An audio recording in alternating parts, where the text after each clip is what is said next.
Hey everyone, we're here, PAX Australia 2016 with Rachel Pascoe, cosplaying a mean DJ Sona right there. Ooh, that is awesome. And also Stephen Robb with the amazing robotic hands and the stylings of Viktor. So how are we all doing, guys? Doing really well, thanks. Yeah, really good. We've made it this far, so pretty happy. Inspiring words. LEDs, I'm just enamored by them. It's amazing. It's like being at a Daft Punk concert. It's amazing. Anyway, jumping straight into it, I know we always have to ask the same question, but what got you into League of Legends cosplay specifically? I'd been playing since season 1, and I got hooked by the character design. They released Sona, and I was like, I'm a support main. I'm gonna do this. I'm gonna rep her, and I made her original skin because I loved it. I loved everything about her. And then they released DJ Sona, and I was like, this is what I want to be doing. And yeah, it was just destiny.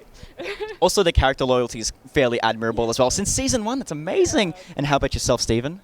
Same here, actually, playing since season 1, and once I finally had a friend talk me into trying cosplay, it had to be from League. They've just got such amazing character designs. So you've got, basically, it all just meshed together and came together in a unique brand of harmony. Exactly. Yeah, no worries. Yeah, any opportunity to try and work robotics into a cosplay, I was going to take it. So. Absolutely, absolutely. So with that said, there are some very interesting designs here. I mean, like when it comes to conceptualizing, or if you've got any sort of rituals, like how do you go about conceptualizing a new cosplay? Well, I usually start out with a lot of hand-drawn sketches, huge sketchbook at home, and then it gets turned into computer-aided design, which I then can use for 3D printing, laser cutting, and a lot of the other more advanced techniques you get for this kind of mechanical electrical work. And that's where all the blueprints and robotics come into play. Exactly. Yeah. Nice. How about you?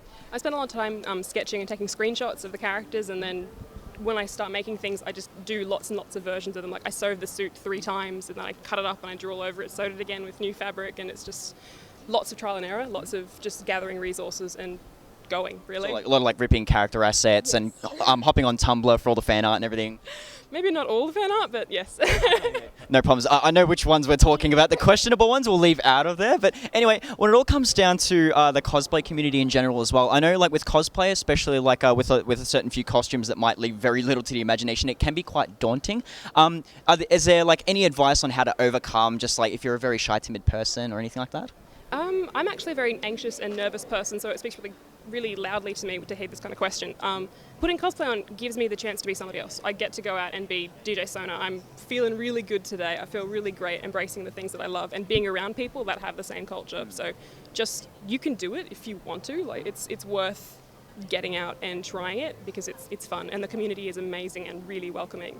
So. Oh, nice. So it helps to get into character. Yes, it does. How about you, Stephen? I can echo everything I said there. At the end of the day, the community itself is amazing. There's so much support you get from other creators that doesn't matter how you look at the end of the day, you're going to have those people backing you up and making some real friends out of it. So yeah, definitely. And then you see like people who main particular characters and they go, oh my god, it's Viktor, this is amazing. Absolutely. Yeah. The first time I wore this, walking out on stage and having the robot arm walk up and wave to the crowd was the best moment. Awesome. Seeing that level of support is incredible. Yeah. So when it all comes down to it, we have to ask this question. You probably get this a lot, like verbatim from a lot of interviews, but any advice for inspiring cosplayers? Like I'm cosplaying for the first time this year, so any advice you can give me or the viewers?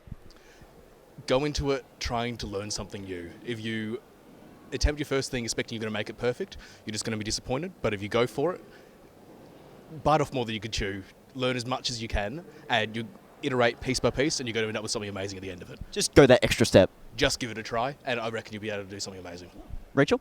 Making mistakes is like the most valuable thing. Like, do not be afraid and embrace every screw up that you have. Like this helmet went through, I don't want to talk about how many times we attempted to rebuild it and put it together, but we got there because every time we learned something new, and it was really, really good. So I think the general consensus here, give it a red hot go and that's it. So otherwise you'll do basically nothing. So at least give it a crack. Basically, yeah. Anyway. Love it. Just embrace it and love it. No, inspiring words. But anyway, thank you so much, guys, for joining us, and I hope you enjoy the rest of PAX. Thank you. Thank you so much.